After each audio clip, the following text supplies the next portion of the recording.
नमस्कार। आज हमारे साथ बैठे हुए हैं आशुतोष शर्मा सर। और बहुत दिनों से आप लोग कमेंट कर करके बोल रहे थे सर इंटरव्यू की प्रिपरेशन कैसे करें, इंटरव्यू की प्रिपरेशन कैसे करें। तो ऐसा इंसान कैसे बता सकता है जिसने कभी इंटरव्यू दिया ही ना हो। हमने कहा ऐसा ही बुलाएंगे जिन्होंने कभी इंटरव्यू दिया हो और जो सेलेक्ट भी हुए हों। तो पेश है आपके सामने सर साक्षात रूप में Ashutosh thank sir. You so please much. आप एक बार हमारे जितने भी व्यूअर्स हैं इनको ये बताइए कि सर इंटरव्यू की प्रिपरेशन कैसे कर सकते हैं सर। सो इंटरव्यू जो है वो एक इम्पोर्टेंट प्रोसेस है। कई बार हम रिटर्न में बहुत अच्छे नंबर लाते हैं, लेकिन इंटरव्यू में हम जाके अच्छा परफॉर्म नहीं करते हैं, तो जो मार्क्स जो मिलते हैं हमें वो कम मिलते हैं और उसके बाद हम लोग मेरिट लिस्ट से आउट हो जाते हैं। तो कई बार क्या होता है, लोग सोचते हैं कि यार इंटरव्यू को मैं ईजिली कर लूँगा या ऐसे कर लूँगा। नहीं, इंटरव्यू एक स्ट्रेटजी है।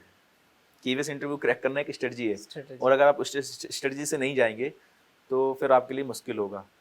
तो उसके लिए पूरा प्रिपरेशन करना है, स्टार्टिंग फ्रॉम योर एंट्रेंस। आप जब से एंट्री करेंगे तब से लेके एग्जिट तक, जो जो भी आपके रूम के अंदर आपके साथ होगी, एक्टिविटीज़ हैं, जो भी बातें हैं, उन सबका में एक स्ट्रेटजिक प्लान बनाना है। वो अभी हम बात करेंगे डिटेल में। तो उसके बाद आप इंटरव्यू आराम से क्रैक कर सकते हैं। सबसे पहली बात है कि जो है वो कॉन्फिडेंस रखना है। कभी भी वहाँ पे ऐसा नहीं रहना कि मतलब आपको कोई आंसर नहीं आ रहा, कोई बात नहीं, सबको सब कुछ नहीं पता। आप इजीली वहाँ पे बोलिए, sir I don't know, I will go and find out this, है ना, मैं चेक करूँगा, देखूँगा क्या है उसका आंसर, तो बता देंगे। उसके बाद एक चीज़ और बता दूँ कि अंदर क्या रहेगा, माहौल क्या रहेगा। इंटरव्यू जो रूम रहेगा, पैनल जिसको बोलते हैं, तो वहाँ पे टोटल रूम में आपको 4 लोग दिखेंगे। जैसे आप एंटर करेंगे, 3 लोग आपके सामने होंगे, एक थोड़ा साइड में होंगे, वो होंगे हमारे साइकोलॉजिस्ट। वो कुछ पूछेंगे नहीं आपसे। अच्छा। ज़्यादातर वो इंटरेक्ट नहीं करते हैं।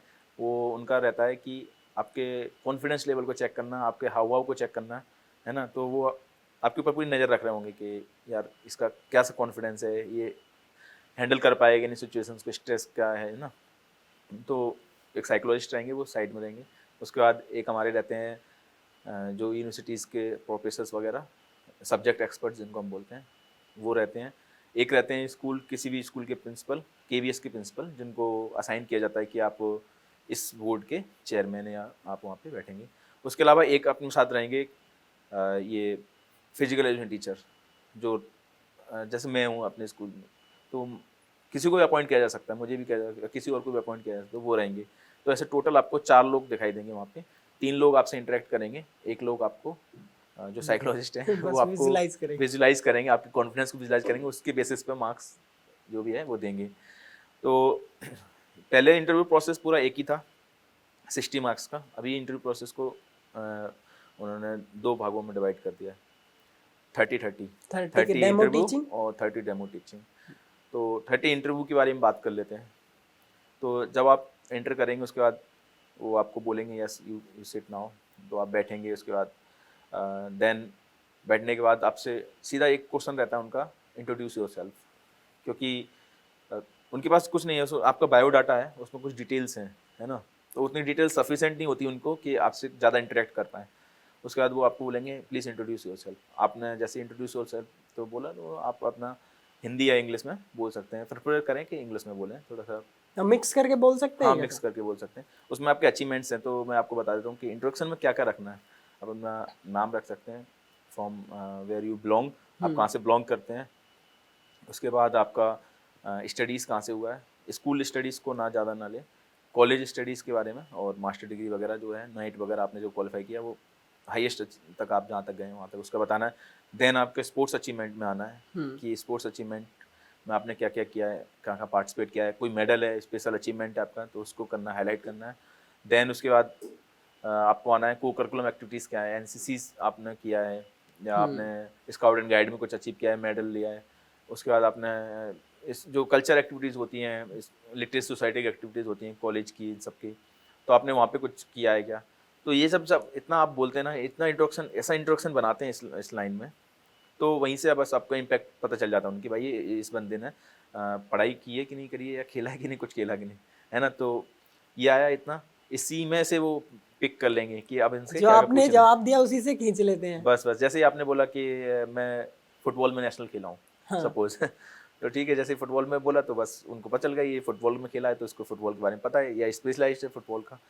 बस फिर वहीं से आपका इंटरव्यू स्टार्ट हो गया। ओके, तो आपने जब फुटबॉल में खेला है तो फुटबॉल ग्राउंड कैसा होता है, ये कॉमन क्वेश्चन है, मैं बता रहा हूँ कि ग्राउंड का डायमेंशन क्या होगा, क्या आप ड्रॉ करके बता सकते हैं, वहाँ पेपर और पेन दे देंगे आपको, ड्रॉ करके बता सकते हैं। और अभी जो डेमो टीचिंग है उसमें ये आपको बोल सकते हैं कि मतलब ऐसा नहीं है कि पहले 30 नंबर का इंटरव्यू चलेगा फिर 30 नंबर का डेमो टीचिंग अलग चलेगा, नहीं, एक साथ ही होगा। हाँ, उसी में डेमो टीचिंग वो चेक कर लेते हैं। अच्छा। जैसे उन्होंने बोला कि भाई फुटबॉल के बारे में, okay go and draw the football field, आपने फुटबॉल फील्ड को ड्रॉ कर दीजिए, तो आपके ड्रॉ करने की स्टाइल से पता चल जाएगा कि आप कैसी टीचिंग कर रहे हैं। सही बात है ना। तो ये सब हुआ, जैसे आपने ड्रॉ किया, ठीक है, और फुटबॉल के बारे में पूछा आपसे, इन सब के बारे में क्वेश्चंस वगैरह पूछे। तो जो आप इंट्रोडक्शन में लिख रहे हैं उसकी अच्छे से स्टडी करें। आपने आपसे ये भी पूछेंगे वो, चलो आपने एक गेम, हमारे स्कूल में एक गेम तो होता नहीं, 4-5 गेम होते हैं, तो आप फुटबॉल तो खेलते ही, खिलाते हैं, सीखते हैं, उसके अलावा क्या आप कर सकते हैं, कौन से गेम आते हैं आपको। आपने बोला सपोज टेनिस, तो टेनिस के बारे में आपको पता होना चाहिए कि ग्राउंड क्या रहेगा, बच्चे कैसे खेलते हैं, रैकेट होता है कि कैसा होता है, क्या वो सब चीज़ें, मतलब डिटेल में आपको पता होना चाहिए। ऐसा नहीं होना चाहिए कि आपने बोला कुछ और वहाँ पे जाके बता नहीं पा रहे हैं, तो थोड़ा सा एक बैड इम्पैक्ट पड़ता है वहाँ पे कि यार ये बोल तो रहा है कि ये आता है लेकिन इसको ग्राउंड वगैरह सब नहीं पता। मेनली हमारा काम कोचिंग वगैरह का क्या है, ये ग्राउंड में कोचिंग करना, ग्राउंड को मेंटेन करना।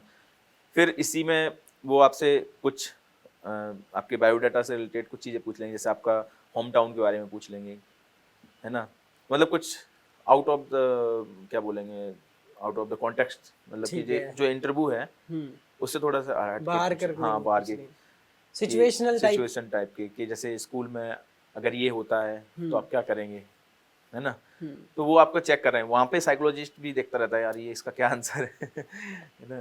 तो वो थोड़ा ट्रिकी गेम हो जाता है वहाँ पे कि आपका क्या आंसर होता है, और सबका आंसर अलग होगा वो वहाँ पे, जिसका जिसने फेस किया होगा। तो ये होगा। उसके बाद डेमो टीचिंग में आपको 2 टॉपिक तो तैयार करके जाना ही है, ज़रूरी भी है नहीं भी है कि वो आपसे पूछेंगे ही बुला के कि आप पढ़ाइए, आपसे वो कुछ और भी करा सकते हैं। जैसे फिजिकल टीचर का काम स्कूल में टीचिंग के अलावा थोड़े ग्राउंड पे भी रहता है, असेंबल वगैरह, तो वो आपसे पूछ लेंगे कि चलिए आज स्कूल में मास पीटी होना है ना, तो आप लोग करके बताइए, 16 काउंट बताइए, 32 काउंट की एक पीटी करके बताइए, या डंबल रखे होंगे। अब देखो क्या है, डेमो टीचिंग नई इंट्रोड्यूस हुई है तो किसी ने देखा नहीं है क्या हो रहा है, तो डेमो टीचिंग वो मैं ये बता रहा हूँ, इन सब चीज़ों को आपको वहाँ करवाया जा सकता है ना। तो वहाँ पे क्या पता डंबल्स हो, जो हम सबको सिखाया जाता है लेसन प्लान में, है ना, बैंड हो पॉम पॉम हो या रिंग हो, तो कुछ भी हो सकता है। वो आपको बोले चलो आप इससे कुछ करके दिखाइए, इससे कुछ करके दिखाइए। तो जो चीज़ें आपने सीखी हैं, जो लेसन प्लान किए हैं, उन सबको आराम से आप उनको एक बार रिव्यू कीजिए और कुछ पहले से माइंड सेट करके जाइए कि मुझे कुछ करवाना पड़े। फिर आपको वो बोल सकते हैं कि ओके ठीक है, आपने ये किया, असेंबली हो रही है, आप कमांड कैसे देंगे। ये क्वेश्चन बहुत बार पूछा जाता है। कई बार बच्चे जो जाते हैं वो गलती कर देते हैं। वो कमांड में कैसा देंगे कि उनको लगता है कि यार रूम है, हाँ, तो धीरे से देते हैं कमांड, है ना, इनको ही तो सुनाना है, नहीं यार धीरे से क्यों दे रहा है। फिजिकल टीचर की आवाज़ तो ऐसी होती है ना स्कूल में, इस कोने से उस कोने तक सुनाई देती है, तो आप उसको वहाँ पे जस्टिफाई कर दीजिए और बढ़िया से कमांड दीजिए, हिंदी इंग्लिश में दीजिए, जैसे भी देना है बढ़िया से अच्छे से कमांड दीजिए, जो भी है अटेंशन इंस्टेंटीज कमांड जो भी है, या फिर वो दूसरी कोई कमांड दिलाना चाह रहे हैं, आपसे डेमोस्ट्रेशन कर रहे हैं तो अच्छी से करना है उसको पूरा। तो ये हो गया इतना। तो डेमो टीचिंग का अलग से ज़्यादा नहीं रहेगा, उसी में वो इंक्लूड करके आपसे ले लेंगे। तो आपका सजेशन ये रहेगा कि कम से कम 1 से 2 टॉपिक वो ऐसे 12th के सिलेबस से अगर तैयार करके ले जाए तो ठीक रहेगा, अच्छा रहेगा, क्योंकि वो लेटेस्ट भी, और लेटेस्ट नॉलेज जो अपने गेम से रिलेटेड करंट में क्या चल रहा है पूछ लेते हैं, कौन सा प्लेयर क्या है। सही बात, सबसे ज़्यादा यही पकड़ते हैं, सबसे ज़्यादा, क्योंकि सभी लोग वहाँ पढ़े लिखे हैं, सभी लोग न्यूज़पेपर पढ़ते हैं, हाँ, उनका काम ही यही है। हाँ, तो न्यूज़पेपर में जो नॉर्मल चीज़ आती हैं वो भी अगर किसी इंसान को नहीं पता इंटरव्यू देने आ रहा है तो इससे बुरा क्या हो सकता है, वो समझेंगे अरे यार ये तो बिल्कुल अपडेट नहीं है। तो आप कम से कम, जैसे अभी इंडिया की फीफा रैंकिंग 101 हो गई 105 से हट के, तो वो पता होनी चाहिए हमें फटाक से कि हाँ 101 हो गई, उसने पूछा है तो बता देना है हाँ 101 हो गई सर, अभी पूछ लेंगे। तो गेम से अपडेट, और प्लस में जहाँ से आप रहते हो वहाँ की कोई अगर कुछ तगड़ी न्यूज़ हो गई हो, जैसे यूपी में कुछ अलग से हो गया या फिर एमपी हाँ में स्पोर्ट्स कहाँ से से? रिलेटेड, हाँ, स्पोर्ट्स से रिलेटेड। जैसे कि कई जगह स्पोर्ट्स के अच्छे अच्छे डेवलपमेंट्स हो रहे हैं, जैसे दिल्ली में स्पोर्ट्स स्कूल खोला है, स्पोर्ट्स यूनिवर्सिटी भी खुलने वाली है, हाँ, तो इन सब के बारे में पूछ लेते हैं वो लोग कि जैसे आईओए की अभी हाँ करंट प्रेसिडेंट आपकी, प्रेसिडेंट हाँ, चेंज हुई है, पीटी उषा। बड़ा चेंज है तो वो, हाँ। तो इस तरीके के भी क्वेश्चन पूछे जा सकते हैं। और बाकी इंटरव्यू में आपके हिसाब से, और जैसे इंट्रोडक्शन हो गया, फिर सवाल हो गया, फिर पैनल में 4 मेंबर आपने बता दिए, एक सवाल नहीं पूछेंगे, साइकोलॉजिस्ट हैं, और क्या क्या सवाल मतलब फिर पूछेंगे, किस तरीके से हो सकता है? और सवाल आपसे पूछे जा सकते हैं कि इससे रिलेटेड पूछे जा सकते हैं, गेम से रिलेटेड हो ही गए आपके, हाँ। सिचुएशन से रिलेटेड हो गए, एडमिनिस्ट्रेशन से रिलेटेड पूछ सकते हैं आपको कोई जैसे आपने बताया कि मैं सर 5 साल से जॉब कर रहा हूँ कहीं पे, जैसे बहुत लोग contract as a contractual job करते हैं, तो आपसे पूछ सकते हैं एडमिनिस्ट्रेशन से रिलेटेड कि कुछ भी, मतलब बहुत ज़्यादा नहीं पूछेंगे, डीप नहीं जाएंगे वो, क्योंकि उन्हें पता है कि आप मतलब बहुत टाइम से नहीं है तो ज़्यादा डीप नहीं जाएंगे, लेकिन आपसे थोड़ा पूछ सकते हैं परचेसिंग कैसे करते हैं, स्कूल में परचेसिंग करना है, स्कूल में फुटबॉल खरीदना है तो परचेसिंग कैसे करेंगे, उसके बाद बजट प्लान कैसे हाँ करेंगे? बजट प्लान कैसे करेंगे, स्पोर्ट्स का मान लो उन्होंने बोला कि आपको 10 लाख रुपए दे दिए, अब उसका बजट कैसे बनाएंगे, ये थोड़ा क्वेश्चन कम ही पूछा जाता है, लेकिन मैं बता रहा हूँ कि आप तैयारी करके जाएं, माइंडसेट में तैयार करके जाएं कि यार ऐसा पूछा जा सकता है आपसे, ठीक है, तो बजट कैसे प्लान करना है आपको, उन सब के बारे में पूछ लेंगे।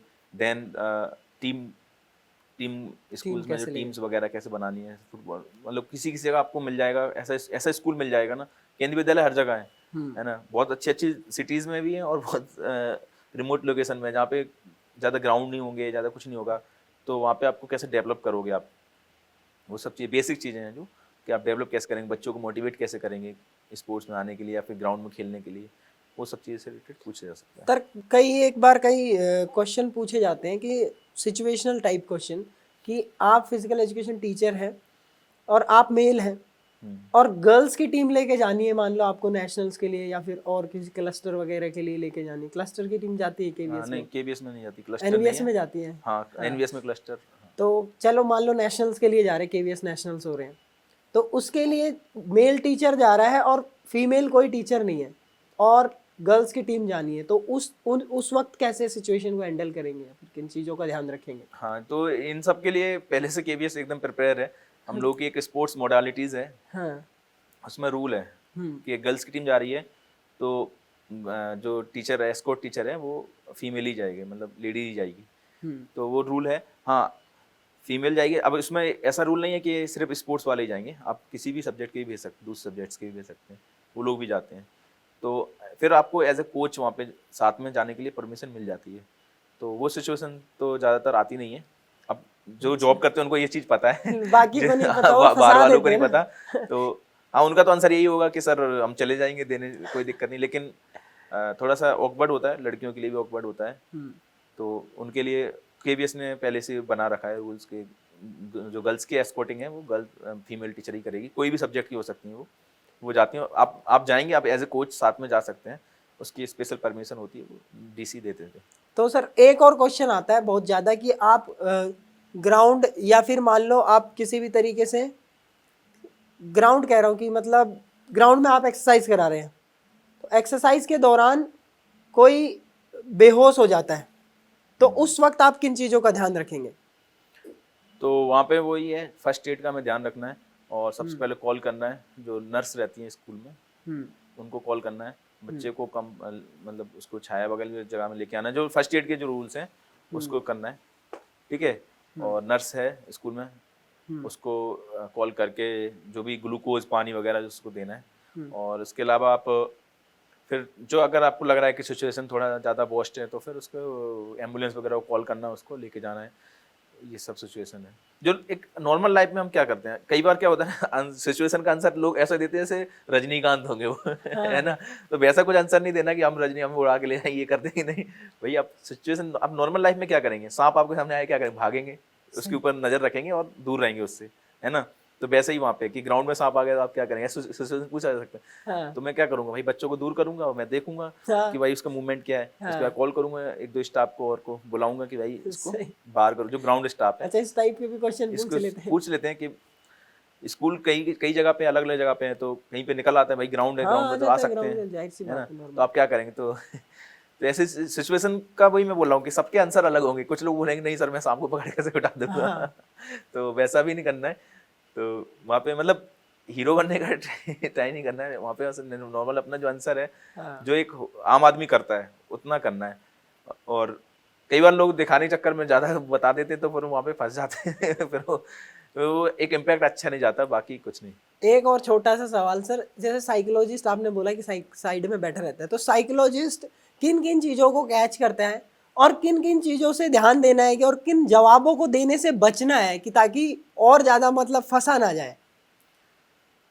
ओके, तो साइकोलॉजिस्ट का ज़्यादातर वो आपका कॉन्फिडेंस को चेक कर रहा है। आपने एंट्री की है, पैनल को देख के ही लोग डर जाते हैं, पसीना छोड़ देते हैं ना कि अरे यार कहाँ आ गए ये सब, है ना। तो थोड़ा सा वहाँ पे आपको कॉन्फिडेंस दिखाना है कि यार ये एक इंटरव्यू है, उसमें हमें आंसर देना है।